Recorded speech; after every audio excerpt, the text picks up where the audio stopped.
Oke, bismillahirrahmanirrahim. Saya Rizky Astera Yuningtyas, ASPSI-MM. Saya peserta Chandra di Muka Jabar Coding Camp untuk season ini. Nah, di sini saya akan mempresentasikan tugas akhir saya, di mana di sini adalah membahas tentang strategi inbound marketing untuk meningkatkan traffic di donasionline.id. Nah, singkat saja, perkenalan diri dari saya. Jadi, karir saya berjalan di dunia HR dan dunia CEO selama 1 tahun terakhir ini. Jadi, dari 2012 saya menjadi HRD di Rumah Yatim Ar-Rahman Indonesia yang bertempat di Jalan Buah Batu nomor 296. Lalu setelah itu saya menjadi Direktur HRD di tahun 2014 sampai dengan 2016. Untuk selanjutnya saya menjadi content marketing di Rumah Yatim juga. Itu pada tahun 2021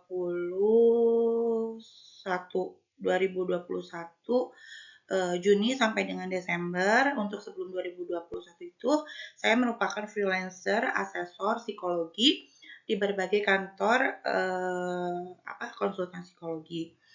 Nah, oke, kita lanjut portofolio saya. Dari Desember 2021 hingga saat ini, saya merupakan penanggung jawab website rumahyatim.org, di mana di situ saya berperan sebagai CEO analyst yang juga merangkap sebagai content creator atau writer di web tersebut. Nah, karena arahan dari direktur saya mengikuti pelatihan ini. Ya, saya mencoba melakukan presentasi untuk tugas akhir ini berkaitan dengan donasionline.id, di mana donasionline.id ini merupakan anak dari rumahyatim.org, di mana donasi online ID ini merupakan portal crowdfunding yang di bawah pengawasan Lasdas Rumah Yatim Ar-Rahman Indonesia. Singkat sejarahnya, Rumah Yatim Ar-Rahman Indonesia sendiri sudah bergerak selama 16 tahun di dunia filantropis, di mana fokus kami ini bergerak dalam bidang pengembangan dan pengasuhan potensi anak, yatim dan duafa. Lalu selanjutnya pengelolaan zakat infak sodaqoh, wakaf dan hibah untuk kita salurkan kepada mustahik atau penerima manfaat. Itu berbagai kalangan ya penerima manfaatnya, ada dari anak, lansia, ataupun warga yang hidup di bawah garis kemiskinan. Seperti itu, kita lanjut aja ke materinya. Ini seperti di sini ya, optimasi donasi online.id dengan menggunakan teknik inbound marketing, di mana inbound marketing sendiri adalah strategi pemasaran online di mana kita sebagai penyedia jasa, karena kebetulan produk kita adalah jasa, membuat konten sebaik-baiknya, di mana konten tersebut bersifat inovatif dan solutif, yang dapat memenuhi kebutuhan audiens ataupun donatur. Bahasanya di kita donatur ya, karena konsumen kita adalah orang yang menunaikan zakat infak sodaqoh serta orang yang berdonasi di donasi online.id. Oke, kita lanjut ke introduction. Oke, nah ini di introduction sendiri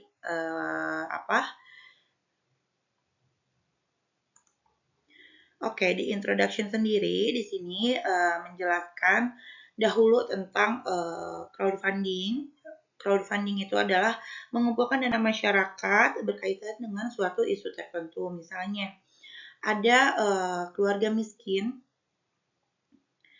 yang mempunyai anak dengan keluhan hidrosefalus, atau misalnya ada lansia yang hidup sebatang kara, tidak mempunyai sanak saudara di mana-mana, namun hidup di gubuk sederhana, itu pun gubuk yang beralaskan lantai, atapnya pun bocor. Nah, maka kami sebagai lembaga filantropis berinisiatif untuk melakukan campaign dalam membantu individu tersebut untuk memperoleh kehidupan yang lebih baik melalui portal donasionline.id.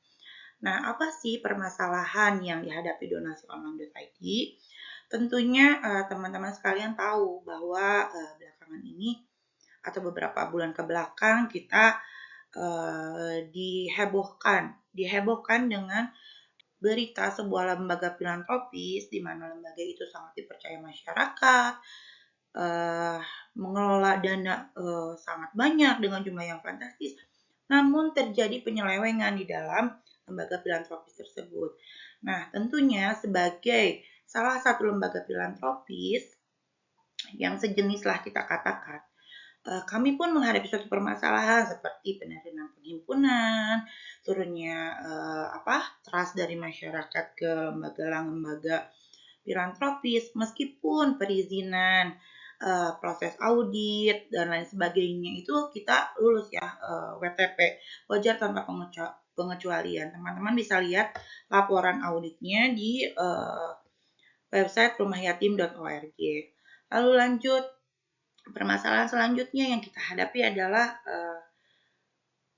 secara general penulisan konten di analisa saya ya, penulisan konten di donasi online ID itu bersifat monoton. Jadi dari konten tersebut audiens atau donatur tidak bisa menangkap sebuah urgensi yang harus segera mereka tindak lanjuti dengan berdonasi dari konten yang mereka baca, karena pada umumnya konten di halaman campaign di donasi online itu permasalahannya sama gitu. Jadi tidak ada penitik beratan masalah. Apa sih masalah yang dihadapi individu A? Apa sih permasalahan yang dihadapi individu B gitu, seperti itu. Jadi itu permasalahannya. Nah, selanjutnya di slide selanjutnya, untuk permasalahan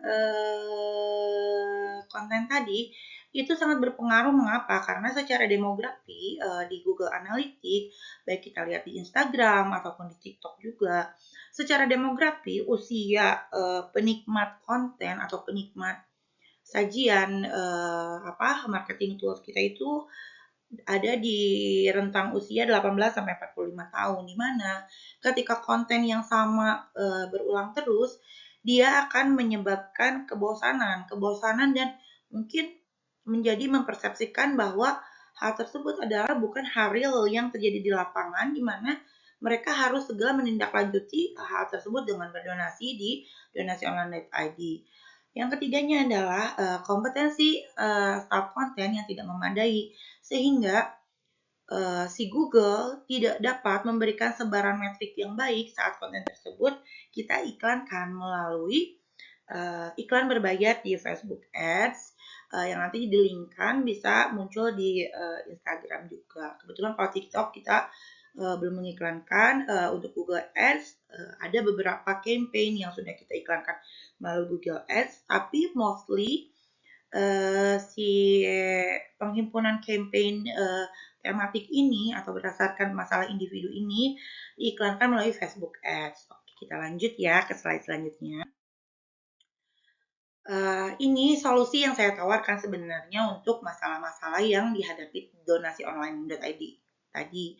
Jadi seperti teman-teman lihat, ini dapat kita lihat bahwa solusi yang saya tawarkan salah satunya adalah dengan menaikkan trust issue dengan menyajikan dokumentasi yang tidak diedit khususnya untuk penyaluran bantuan di lapangan, sehingga audiens dapat mengetahui bahwa dana yang mereka titipkan di donasionline.id itu disalurkan secara masif dan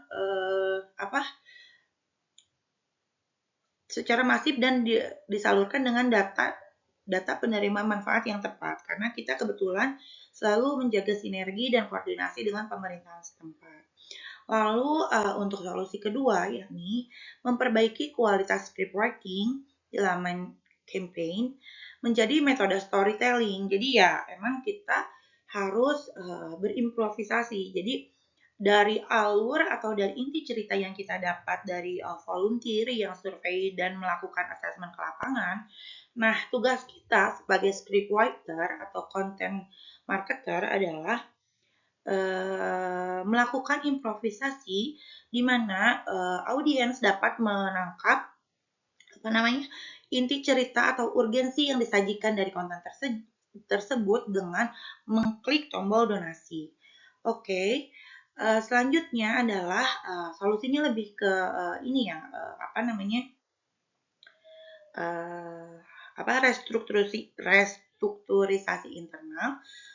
Yang ketiga adalah melakukan rotasi jabatan untuk staf konten yang tidak berkompetensi. Jika setelah dievaluasi selama beberapa bulan, individu tersebut tidak menunjukkan progres dalam pekerjaannya. Seperti itu.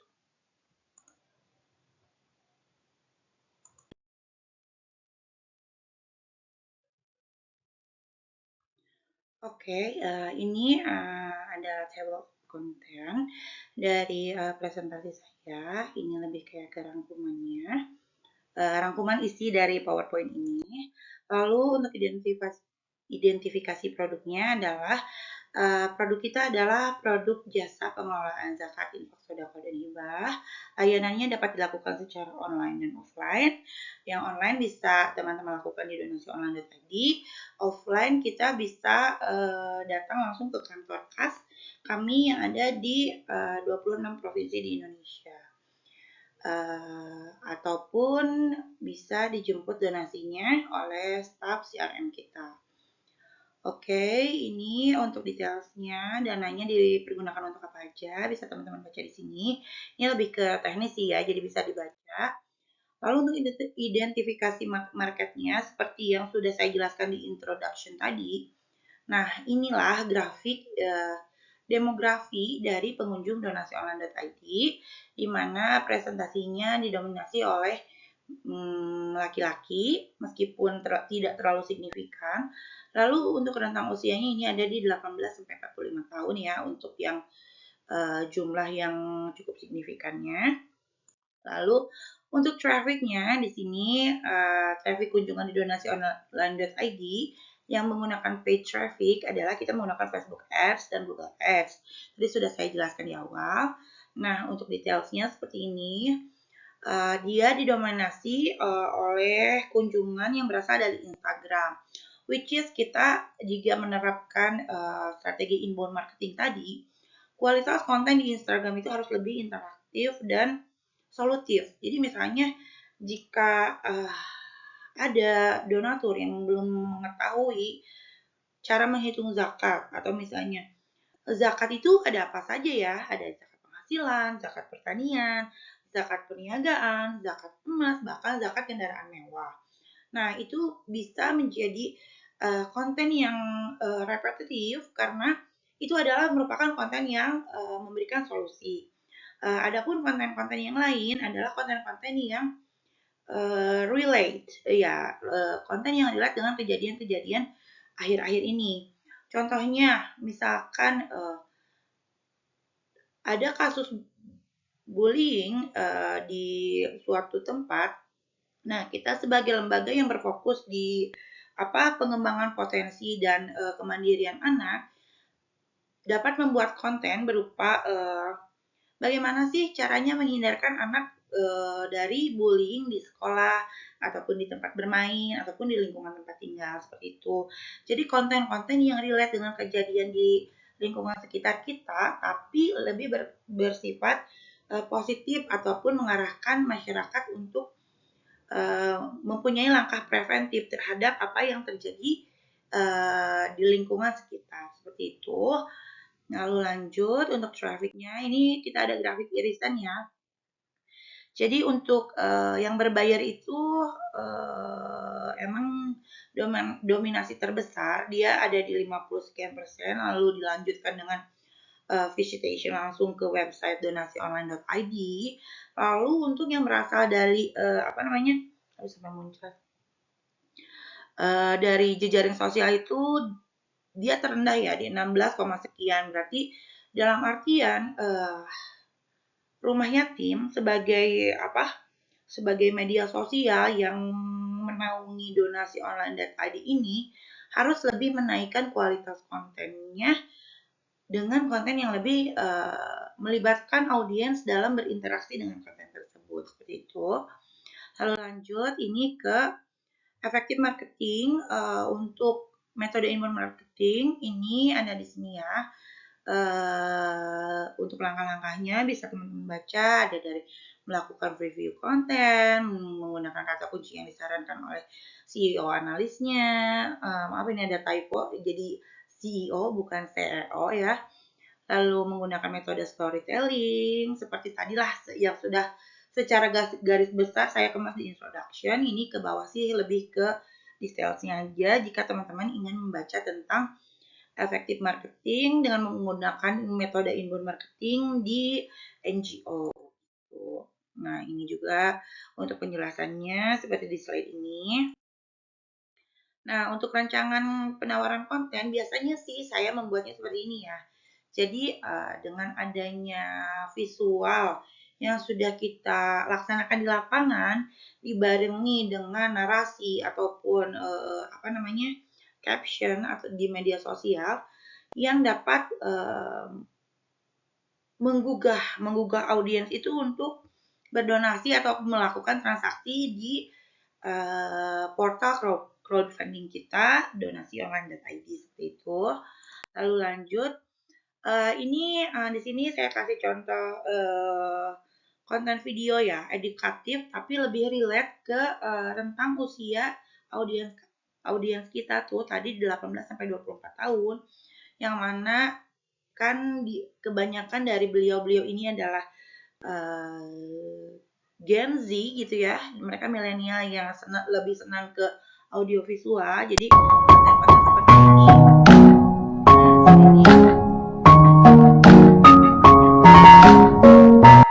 dia konten edukasi, namun dia dikemas dengan cara yang santai dan kasual seperti itu.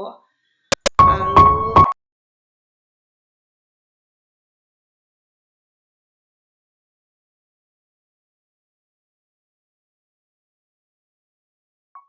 ini untuk checklist konten promonya seperti ini. Apa sih yang bisa dilakukan oleh sebuah NGO dalam melakukan promosional konten, baik itu di media sosial ataupun dengan mitra-mitra seperti